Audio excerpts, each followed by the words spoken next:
There's no flow. You understand everything is about flow? Everything? And I'm here trying to flow, and you come here and interrupt me and tell me that you're a failure? Well, I'm doing the best that I can, all right? I've been in that park all morning. I haven't even eaten breakfast. So what? What do you mean you haven't eaten breakfast? When you're on a mission, nothing else matters. Not food, not hygiene, not women. I would throw my mother under a bus, under 4 buses, to complete a mission. You see, that's the difference between you and me. And I ain't saying I'm proud of it because I'm not. But when I'm focused on something, everything else around me dies. I'll try to bring it back to life later on, but it stays dead until I complete the mission, whereas you try to keep everything alive, and that's why you're a loser. You're the 3rd man through the door, you're a fart catcher. You're either toothless or ruthless. Now you go out and find this guy, because his destruction is your salvation. His demise is your transition from jerk-off. You're a figure painting. Be a masterpiece. What is up, YouTube? Live via satellite here, and today we are talking Kingdom, Manga chapter 562. So after that chapter, guys, I really don't even know where to begin. I mean, are we done yet? Are we done? Like, Heki fans, come on. It's time, guys. It's time to pack it up. Let's put all the Heki memorabilia away. Those Heki is #1 t-shirts and those God Heki baseball cap. It's time to put it all away. It's time to put it in a box, tape it shut, take it to your closet, put it way in the back where you're not even tempted, where you can't even see it. Whatever you have to do to move on. But after reading this chapter, I actually think I figured out one of Heki's biggest problems. He's too emotional. He's just too emotional. And he makes these decisions based on his emotions. Either he's really down and that causes him to make a dumb decision, or he's really high and that causes him to make a dumb decision. He just needs to learn how to be even keel. Take our man Bill Belichick, for example. This man is the epitome of even keel. And this is why he has won multiple Super Bowls and is always in it every single season. He doesn't let his emotions control his decisions. He's in control of his emotions. I mean, take a look at this photo of Bill happy. And now take a look at this photo of Bill pissed off. Can you tell the difference? I can't. So good leaders never get too high and they never get too low. I think that's one trait that Heki's definitely lacking. But I know after reading this chapter, Heki fans similar to Heki probably had a hard time keeping their emotions in check. So I feel that we just haven't. I'm really disappointed in the of course fucking progress that we've made. God damn it!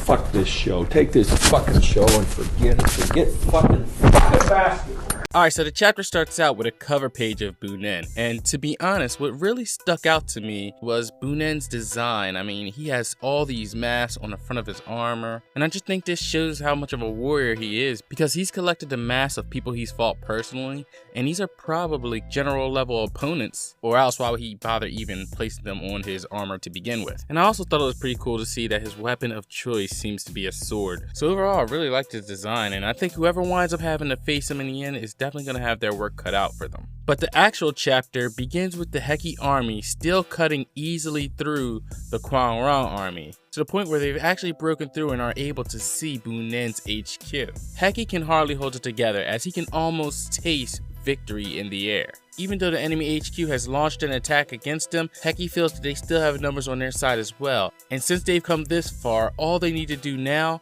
is use brute force to go in and take Bunen's head. And I actually can see why Heki thought this would be a good move, because brute force is definitely one of the Heki army's strengths. When I think about brute force, besides the Mobu army, the Heki army is usually the next one that comes to mind.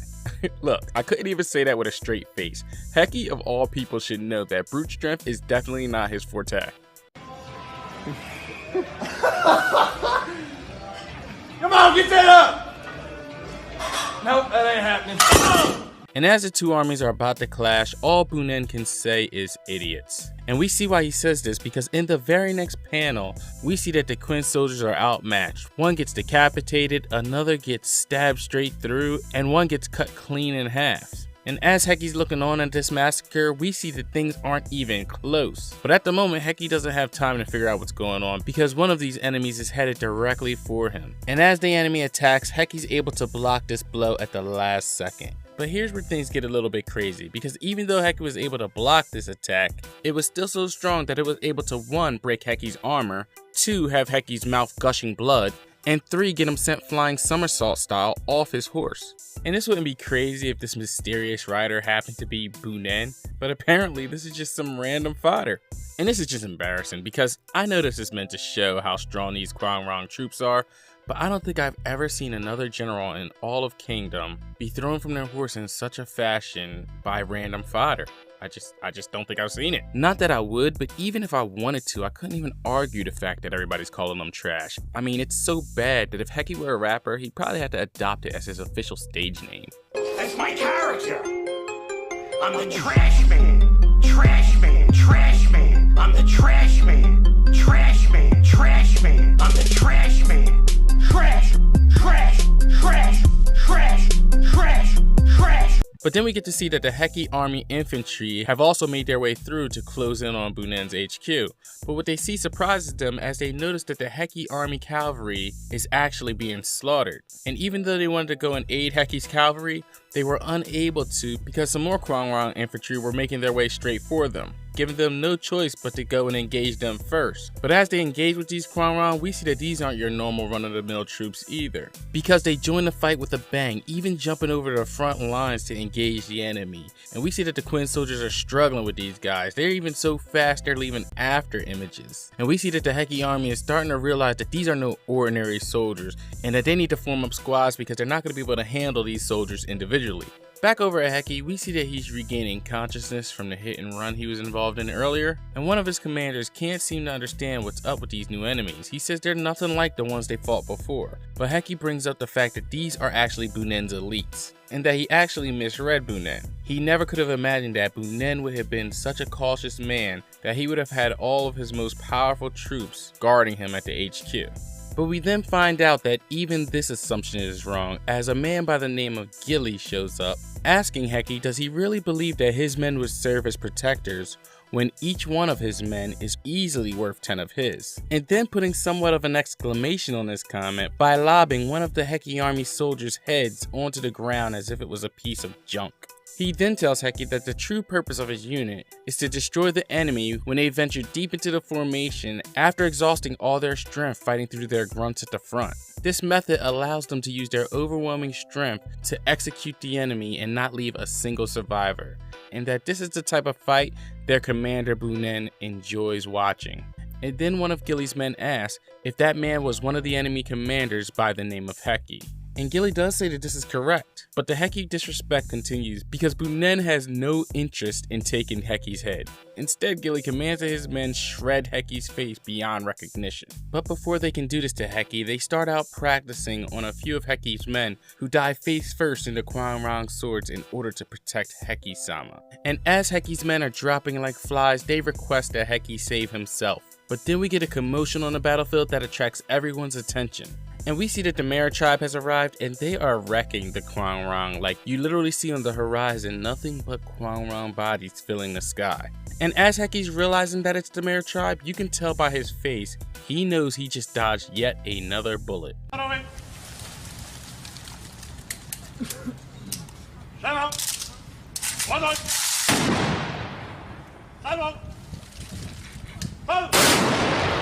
So with the Mera tribe coming in clutch from the right flank, Heki expresses the utmost gratitude to Kitari and Kitari for arriving on the battlefield just in the nick of time. But over at Kitari, almost as if she knew what Heki was saying across the battlefield, says I bet they're crying in joy thinking that we came to save them. Definitely not trying to own up to that being the reason at all.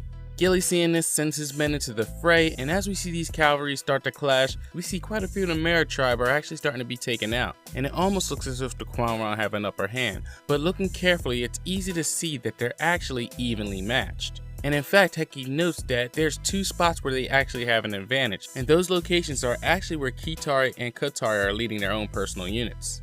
And even though Kitari and Kitari are overwhelming the Kwangrang elites quite a bit, Kitari does bring up the fact that they aren't slouches and that she's slightly impressed. Bunin, eyeing the situation up from his HQ, decides that it's time for him to go down, and he also asks one of his soldiers to bring him Gani. Back over at Heki, we see that due to Katari and Kitari's efforts, the Mera tribe is actually beginning to push back Bunin's elite troops. But just then Heki spots Bunin, and he appears to be accompanied by archers, and Heki can't understand what he's planning to do, seeing as he's aiming where his own men are fighting. But as Bunin commands his archers to shoot, Heki soon realizes why this man is called the Dread Commander, as he's willing to trade in the lives of his own elites in order to take out the Mera tribe they're engaged with, and Heki can't help but to wonder, is this man out of his mind? And that was the chapter in a nutshell, guys. And yeah, this chapter was a pretty good chapter. It wasn't nothing special, but hey, it was a Heki chapter. What can you expect? Let's be honest, people love Kingdom because it's just so hype. It has so many hype moments. But Heki is like the opposite of hype. He's the ultimate buzzkill. So unless you're like a Heki truther, usually these Heki chapters are kind of like meh. But to be honest, I really don't mind them because what they lack in hype, they usually make up for with comedy. Like seeing Heki get wrecked by that fodder was just like hilarious to me. Like the last time we seen a scene pretty similar to this, it was when Benanji knocked Kyuko off his horse, and it was pretty much the exact same type of thing. Someone caught off guard, getting the last second block, but it still had to be somebody like Benanji. And with Heki, it's amazing that it can just be this random fodder guy. And to be honest, with defeats like this, horror is making it hard to defend Heki if he actually winds up defeating Bunin. Because believe me, there is still a very real possibility that it could still happen. Because in this Heki situation, there's three main players, right? We have Heki, Kitari, and Katari. But on Bunin's army, we also have three key players, where we are introduced to this new guy, Gilly, who obviously, just by his character design alone, stands out from the crowd and looks like a bit of a threat.